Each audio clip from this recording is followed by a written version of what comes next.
हामी त धेरै पछि भेटघाट भयो त अब नयाँ ठाउँमा लान्छु मेरो कहाँ कता सरप्राइज तपाईँलाई के surprise thank you so much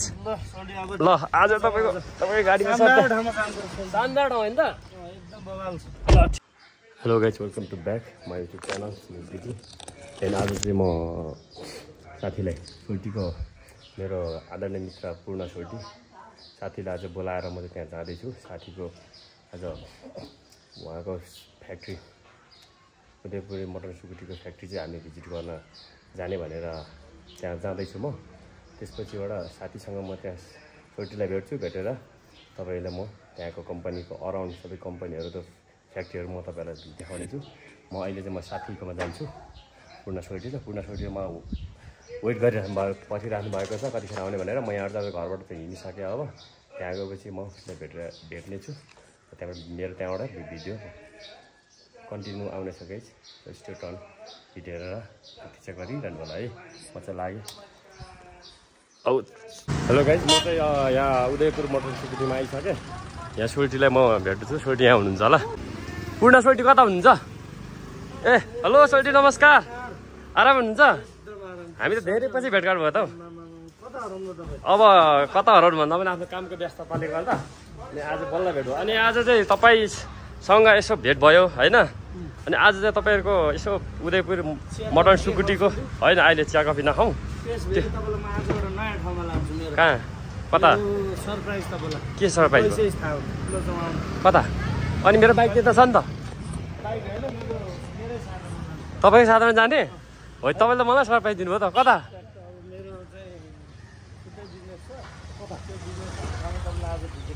हो र कता हो यो तपाईँ गाडी जाने ल ठिक ल थ्याङ्क यू सो मच ल आज तपाईँको गाडीमा शानदार ठाउँ होइन त ल ठिक छ यो यसको उखाउनु त अलिकति झ्याल खोल्दिउँ अलिकति बाफी रहेछ अलिक अझै खोल्दै होइन ल गाइज अब हामी चाहिँ आधारले मेरो साथी सोल्टी जे भन्यो हाम्रो एकदम ऊ छ त्यही भएर आज सोल्टीसँग भेट भयो अब हामी तपाईँले कहाँ लानेछौँ भने चाहिँ तपाईँ यो भिडियो हेरिरहनु होला त्यहाँ हामी यही भिडियोमा अब तपाईँलाई देखाउँछु कि कहाँ लाँदैछ बिजीले भनेर आज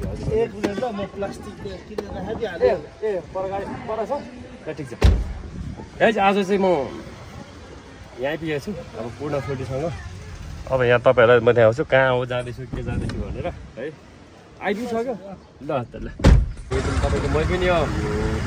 81 चाहिँ त्यस्तै भइहाल्यो 82 मा चाहिँ राम्रो केही गरौँ होइन राम्रो गरौँ अलिक मजाले स्पान गरौँ बिजनेसहरूलाई पनि अलिक 81 त्यस्तो 82 पनि हुँदैवालाको तर 82 चाहिँ राम्रो गर्नु पर्छ तपाईँको कमसेकम 25 देखि 40 किलोमिटरसम्म त केही गर्नु पर्यो नि गर्नु पर्यो त्यसपछि 5-7 वर्ष चुप्लाएर बस्दा पनि आनन्द होस् क्या परिवारसँग टाइम दिँदा पनि दुनियाँ दिवाना त्यो यताउति सोच्नु नपरोस् होइन अहिलेको भनेको त रगत तातिने उमेर रगत तातिने गर्ने उमेरै हो नि हाम्रो यही एजमा गरेर त्यति सोचहरू आउने हो रहेछ घरमा यति बस्यो भने त सोच पनि आउँदैन केही गरिँदैन पनि जति छ त्यति सीमितमै हुन्छ असीमित अनलिमिटेड हुनुलाई चाहिँ केही न केही चाहिँ सोच्नुपर्छ बाहिर बजारमा निस्किनै पर्छ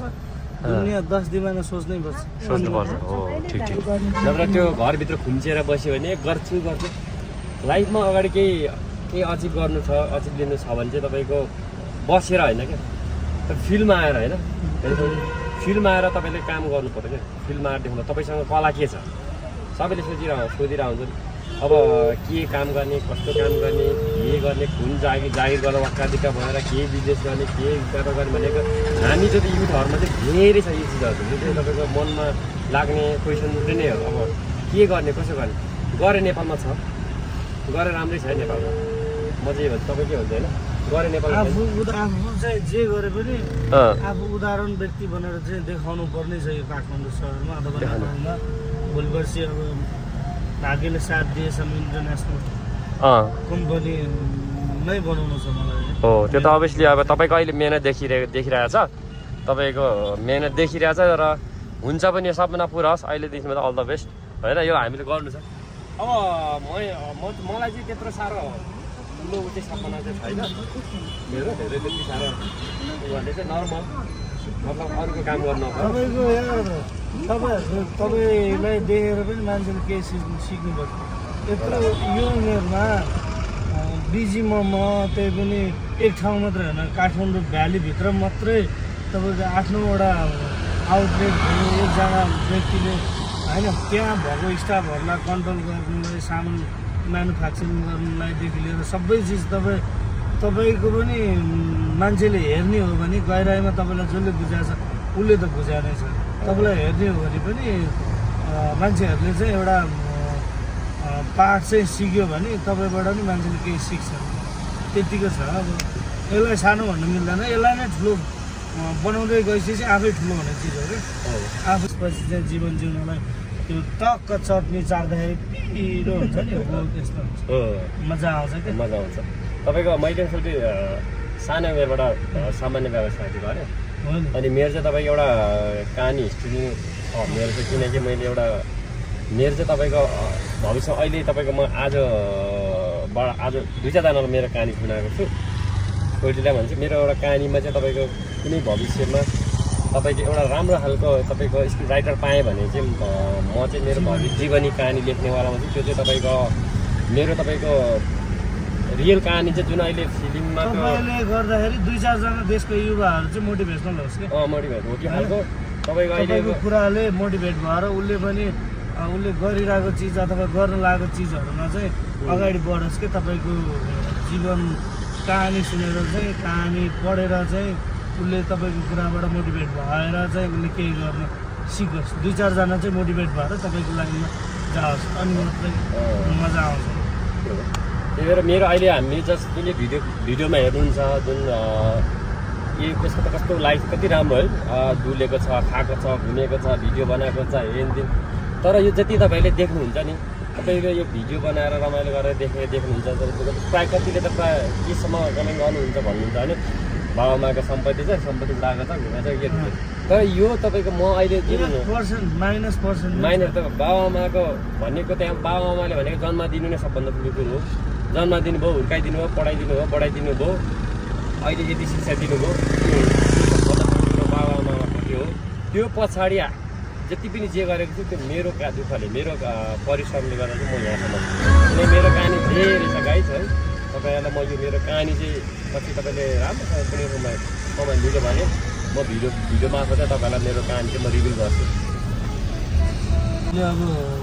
तपाईँलाई मेरो सरप्राइज छ होइन मेरो फ्याक्ट्री लाँदैछु त्यहाँ लगिसकेपछि म तपाईँलाई सम्पूर्ण कुरा भन्छु हामी अहिले मूलपानीको यात्रा तय गर्दैछौँ कोटेश्वरको जाममा छौँ हामी तपाईँलाई म मेरो कम्पनी सरप्राइज रूपले देखाउन चाहन्छु आज थ्याङ्क यू अब हामी आइपुग्नु लाग्यो एकदम हामी चाहिँ अब आइपुग्नु एन्ट्री हाम्रो गेट सुरु भइसक्यो गेट चाहिँ यात्रा टुङ्गिन लागिसक्यो यात्रा टुङ्गिन लागिसक्यो अब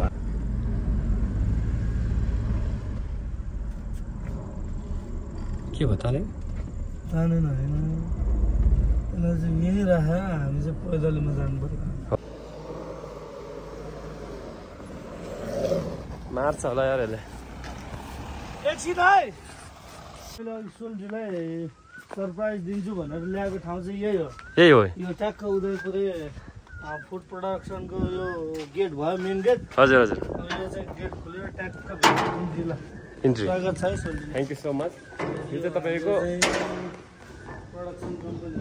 प्रोडक्सन कम्पनी यो चाहिँ तपाईँ कहाँनिर यो ठाउँ लोकेसन कहाँनिर छ यो मेरो मूलपानीमा छ यो मूलपानीमा छ है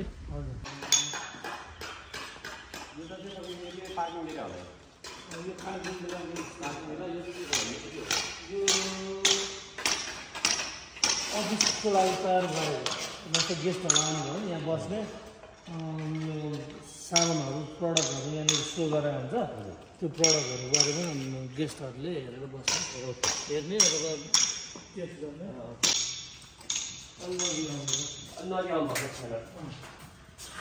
अब यो चाहिँ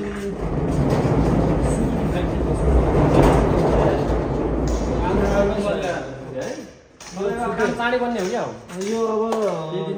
एक दुई दिनभित्रमै यो नर्मल गर्ने ग्रान्ड ओपन चाहिँ नगरिहाल्ने नर्मल गर्ने होला नर्मल ग्रान्ड ओपनिङ अब यो सबै सुकुटी हो यहाँ त एकदम लानु अन्त देखाउँछ यो चाहिँ सोल्टी अब तपाईँलाई मैले छिराएँ त्यो भिजिटरहरूलाई खासै छिराउनु ठाउँ चाहिँ धेरै प्रब्लम हुन्न हो अब यो चाहिँ अचारहरू प्रडक्सन हुने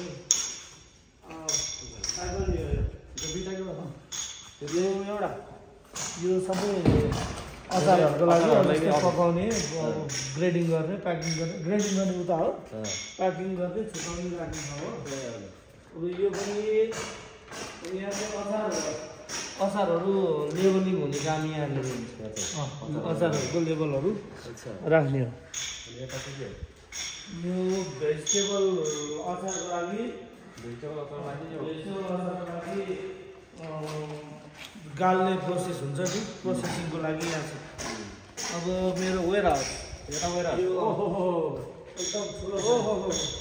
यो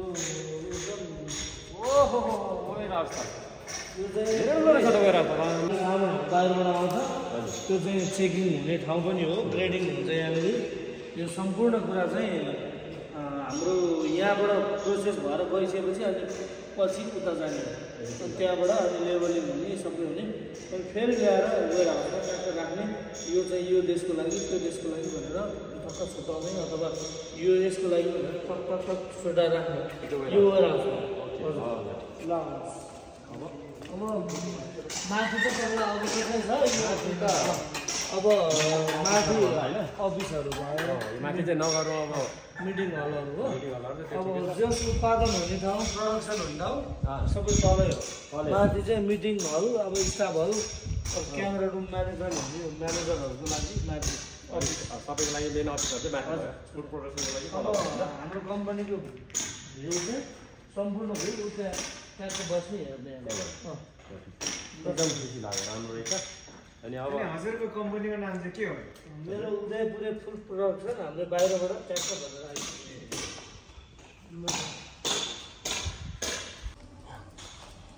यो चाहिँ तपाईँको सेपा यहाँ झुन्डिन्छ झुन्डिसकेपछि पोल्ने आगो बालेर पोलेर अनि निकालिसकेपछि फेरि ड्राई गर्ने एकचोटि डबल ड्राई भन्ने हुन्छ अनि लेबल राखेर प्याक गरेर बाहिर तपाईँको यहाँ यसलाई चाहिँ भर्ती भन्छ भर्ती भन्छ टक्क रड हालेर यहाँ चाहिँ मासु हुन्छ नि अनि यहाँबाट निस्किन्छ सुक्छ ड्रायर माथि ड्रायरमा जान्छ अनि ड्राई भइसकेपछि अनि फेरि गोदाममा आएर त्यो सामान लेबलिङ भएर प्याकिङ भएर गोदाममा एकचोटि चेकिङ हुन्छ त्यो चेक भइसकेपछि ल गाइज मैले तपाईँहरूलाई यो उदयपुर मोटर स्कुटीको फ्याक्ट्री चाहिँ तपाईँलाई देखाइसकेँ यस्तै रहेछ